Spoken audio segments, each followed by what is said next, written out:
Alô, amor, tô te ligando de um orelhão. Tá um barulho, uma confusão, mas eu preciso te falar depois das 3.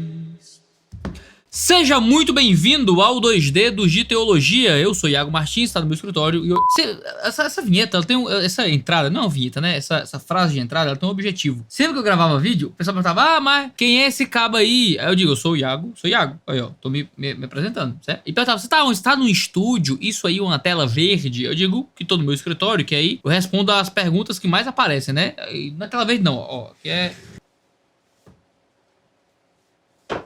tudo de verdade, certo? Aí eu digo, seja muito bem-vindo ao 2D Teologia, né? Do nome do canal. Eu sou Iago Martins, me apresento. Você tá no meu escritório, digo onde é que você tá, ok? Você sabe onde é que você tá. E eu digo, né, qual é o programa. E hoje é um pergunte ao pastor, não sei o que e tal. Eu acho que funciona bem. Eu acho que eu vou adicionar que eu sou, talvez eu adicione que eu sou pastor. Será que é bom? Eu sou o pastor Iago Martins, que aí eu já mato também essa dúvida. Esse cara é o quê? Ele tá aí falando de teologia, ele é um desigrejado, é um doido. Eu sou o pastor Iago Martins. Acho que, né? É muito bem-vindo ao 2D de Teologia. Eu sou o pastor Iago Martins. Eu acho que adiciona informação interessante. O que mais eu posso adicionar na entrada? Você que tá assistindo, me diga o que é que eu posso adicionar na entrada do canal, certo? Dos programas, que aí posso adicionar informações úteis. Quais são as informações mais úteis que eu posso dar em uma frase para começar o vídeo? Eu acho que seria bem legal, né? Seja muito bem-vindo ao 2D de Teologia. Eu sou o pastor Iago Martins, está no meu escritório e hoje é mais um Pergunte ao Pastor.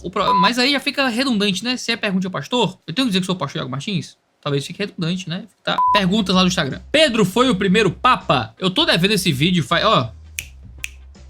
Eu gravei um vídeo sobre isso, mas faz anos, de uma leva de vídeos que saíram do ar. Quem é inscrito antigo sabe das tretas, das polêmicas antigas. A minha ideia é que não, Pedro não foi o primeiro papa. Primeiro, porque sucessão apostólica é uma invenção posterior. E, em segundo lugar, a declaração de Cristo sobre a pedra não é Pedro, mas a frase que Pedro professa. Então, a igreja está fundada sobre a doutrina dos apóstolos, e a doutrina principal dos apóstolos é que Cristo é o Filho do Deus vivo. Efésios vai dizer justamente que a igreja está fundada sobre a doutrina dos apóstolos, sobre o ensino dos profetas, Antigo e Novo Testamento. Pedro diz, tu és o Cristo, Filho do Deus vivo. Jesus diz que sobre esta pedra ergueria a sua igreja. Qual pedra? A declaração de Pedro de que Jesus é o Cristo, o Filho do Deus vivo. Não acho que Pedro seja a pedra. Para mim, a pedra é Jesus, como revelado naquela declaração de Pedro. Então você tem Jesus e sua divindade como fundamento da igreja, sobre o qual a igreja é construída, sendo revelado, claro, na frase, no discurso, na doutrina de Pedro, já que a igreja está fundada sobre a doutrina dos apóstolos e dos profetas, tá bom? Mas aí eu quero, qualquer dia eu faço um vídeo mais amplo, teológico, 2D Teologia old school aí, pra provar esse ponto melhor. O que você diz quando alguém te fala que o cristianismo é politeísta por adorar a trindade, 3 deuses? Tá errado, porque não são 3 deuses. A doutrina fundamental do cristianismo acerca da trindade é que o Pai, o Filho e o Espírito Santo são os 3 um único Deus. É o que a gente lê em João 1:1, en arche en ho logos, né? No princípio era o verbo estava com Deus e o verbo era Deus. Então o verbo tanto estava quanto era o próprio Deus. Então ele estava com Deus, o que cria divisão entre as pessoas, mas ele era Deus, o que cria uma igualdade de divindade, formando nos 3 uma unidade completa e absoluta. Então não, de forma alguma são 3 deuses. Fogo no parquinho mudou minha cosmovisão sobre namoro. Terminei com minha namorada, obrigado.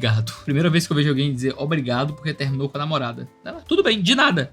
Ele tá se referindo à série de sermões lá, Fogo no Parquinho, que tá no canal da Igreja Batista Manense. Se você não assistiu, você tá perdendo, certo? Material feito com muito carinho, tá? Sobre namoro de uma perspectiva bíblica. Vai dar uma olhada lá, quem sabe você termina seu namoro também, né? Seus sermões sobre namoro foram uma bênção na minha vida. Estamos noivos e de casamento marcado, obrigado.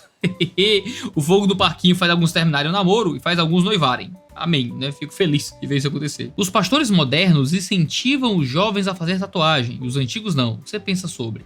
Olha, eu acho que pastor nenhum incentiva jovem a fazer tatuagem, tá? Eu nunca vi na minha vida um pastor incentivar as pessoas a fazerem tatuagem. O que eu vejo é uma não condenação, certo? Eu não condeno ninguém que faça tatuagem. Eu não tenho autoridade como pastor de proibir as pessoas de fazer aquilo que Deus não proíbe, certo? Se Deus não proíbe, por que é que eu vou proibir? Eu sou mais do que Deus? Não sou. Então, minha autoridade como pastor é de proibir o que a escritura proíbe e de permitir o que a escritura permite. Pastores mais antigos, infelizmente, têm uma leitura cultural diferente sobre o que significa tatuagem. E claro, entendendo essa leitura cultural, se entende porque é que eles achavam que tatuagem não era uma coisa que cristãos podiam fazer. Eu não tenho nenhuma tatuagem, não pretendo ter tatuagens na minha vida, mas quem sou eu para proibir qualquer coisa que Deus não proíba? Libera um resumo da tua pregação em Jó. Uma aluna minha pediu para eu assistir. Não! Lê, vai assistir o sermão, poxa. Eu vou ter. Agora, não adianta eu ter que estudar, pregar o sermão, disponibilizar os sermões na internet, sendo que é que eu não é nem outra pessoa, que eu resuma o sermão pra você. Ah, meu patrão, aí você quer que eu mastigue sua comida e cuspa na sua boca, lhe alimentando como um pássaro alimentaria os filhos? É demais, né, meu patrão? Você assiste lá o sermão e pronto. Agora tem que resumir sermão. Eu tenho que resumir sermão? Ah, não, me poupe. Depois vão dizer, o Iago é grosso no YouTube. Não, irmão, aí vocês estão pedindo também loucura, né? Deixa de preguiça e vai ouvir o sermão, meu irmão. Você não consegue ouvir um sermão, você vai conseguir mudar a sua vida como? Vai ter sua vida transformada por Deus, vencer pecado, abandonar maus hábitos, desenvolver conhecimento. Você tá pedindo resumo de sermão? Como é que você vai ler um livro? Você não vai pra canto nenhum na sua vida desse jeito. Pastor, no meu casamento me disse pra pôr muita lenha na fogueira. O que será que ele quis dizer? Meu patrão, se você não sabe, não sou eu que vou ensinar. Certo? Que conselhos daria pra quem lida com jovens desanimados e que tem uma vida cristã superficial? Cara, teologia e vida de comunhão, tá? Pra galera sair do desânimo, certo? E se aproximar do Senhor, é o caminho de vida de igreja. Então, você precisa de um ministério de jovens com bastante teologia. Jovem não é burro. Jovem tá acostumado com estudo acadêmico, vida universitária e tudo mais, estudando pro Enem e tem tempo livre. Então, mete esses jovens em ambientes de ensino e de pregação que sejam teológicos, profundos, inteligentes. Vida de comunhão. Essa galera não tem que estar junto com os amigos do mundo o tempo todo, tem que estar com crente, aprendendo vida com Deus, com os crentes mais velhos, com o pessoal que ama o Senhor. Então, vida de comunhão. Atrele isso, uma boa rotina de oração na sua comunidade e um ambiente de disciplina eclesiástica saudável e maduro. Aí você vai ver esses jovens vencendo o desânimo. Claro que sempre vai ter alguns que não vão vencer, porque, de fato, não vão querer aproveitar as oportunidades que lhes são dadas dentro do ambiente de igreja, mas você está dando tudo o que eles precisam. Pastor, você acha que o Estado deveria intervir em igrejas com faturamento exorbitante? Não, certo? Não. O Estado tem que intervir em fraude. O faturamento exorbitante dessas igrejas é por causa de fraude. Eles estão vendendo produtos, coisas que não poderiam fazer, e disfarçando isso com oferta e tal. Não é bem uma venda, você manda uma oferta, a gente manda um produto. Isso é fraude. Agora, as igrejas possuem um faturamento grande por si só, estão dentro da lei, por si só não tem problema nenhum. Pode ter algum problema interno, sei lá, dependendo do modo como esse faturamento exorbitante é alcançado. As igrejas vendem mentira, vendem teologia da prosperidade, eu dei a oferta que você vai ganhar 3, 4, 5 mil vezes a mais do que você ofertar, e então iludem gente pobre que cai numa conversa de ganância. E gananciosos acabam dando dinheiro pra igreja. Deus vai vir punir essas igrejas, mas não é função do Estado ficar perseguindo a igreja porque eles ganham muito dinheiro, não. Pastor, você acha que o namoro entre um assembleiano e um adventista daria certo? Acho improvável, mas depende do tipo de adventista. Se for um adventista padrão, raiz, Ellen White é a voz de profecia, aí não dá certo. Se for um adventista bem mais ou menos, não, Ellen White e tal, mas não curto muito e tal. Ellen White tem os seus erros e tal, aí pode ser que dê certo, viu? Quais livros você tem usado para os estudos em Jonas? Tem muita coisa legal em português sobre Jonas, tá? Inclusive tá aqui do meu lado.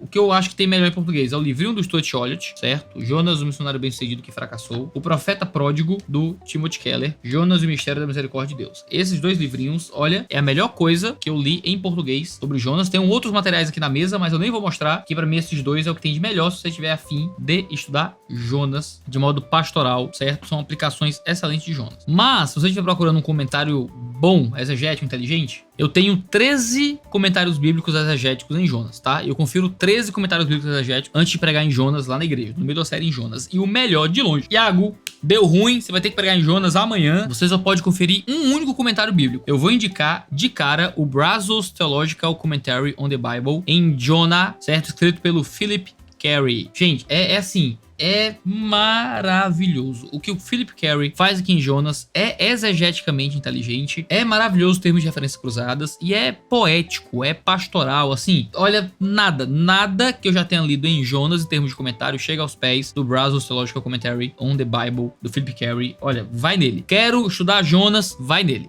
Não tem errada. Não tem errado. Se você quiser acompanhar a minha série em Jonas, lá no canal da Manaim, todo domingo, certo? Tá saindo lá um vídeo novo. Está passando por Jonas bem devagarzinho, certo? Todo mundo estuda Jonas meio rápido. É um sermão por capítulo. A gente já tá no 4º sermão em Jonas e ainda tá na metade do 1º capítulo. Então vai lá dar uma olhada. Tem muitas perguntas sobre o Neo Barreto. Iago, mas o Neo Barreto, o que a gente faz? Neo Barreto se confirmou, não sei o que. Tá, vamos devagar. Se você não sabe o que aconteceu, a Neo Barreto veio a público confessar, né, que engravidou uma mulher aí fora do casamento, isso 10 anos atrás, e que ele veio confessar publicamente agora porque houve um exame de DNA que comprovava que ele era o pai de uma menina. Isso foi acusado naquele monte de acusação que o Anderson Silva fez naquela live dos Pastores Inglórios. Ele falava disso no Instagram e tal. Como eu falei no meu comentário sobre a live do do Anderson Silva, ele saiu atirando pra todo lado, atirou em gente inocente, mas ele atirou no monte de safado também. E bom, já preguei junto Teu Barreto em congresso, tá? Em evento. Espero que ele encontre arrependimento genuíno em Cristo Jesus. Agora, 10 anos dele exercendo o ministério pastoral, escondendo o pecado. Quando foi acusado pelo Anderson Silva, mentiu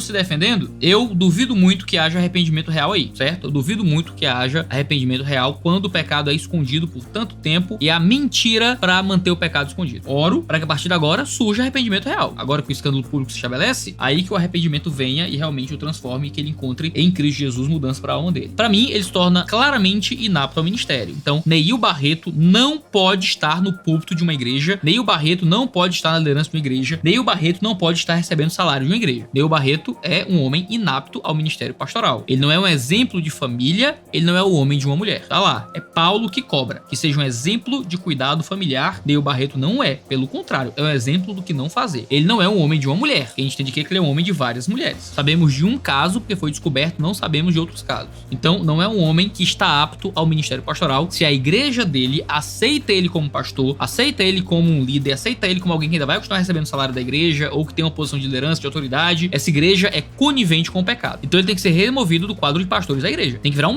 membro da igreja que vai ser tratado, cuidado, servido, que talvez possa servir na sua comunidade. Agora ele vai lavar um chão, agora talvez ele vá participar do ministério de oração, ele vai participar de alguma coisa que ele possa fazer discipulado, vai dar discipulado na igreja, mas ele não é mais pastor da igreja. Não pode ser, senão a igreja está sendo conivente com o pecado. Neil Barreto não pode pregar em congresso, em evento. Ele é um cara que tem uma índole que não condiz com a índole de um líder religioso, certo? Então Neil Barreto precisa se afastar, passar 10 anos, tá? Sarando a vida dele, a família dele, e então daqui a uns 10 anos, sendo fiel, longe dos holofotes, longe da mídia, ganhando o dinheiro dele através de uma profissão, alguma coisa, talvez ele volte pro ministério se ele provar e se a igreja dele tiver confiança de que ele agora é um homem diferente, tá? Isso se voltar.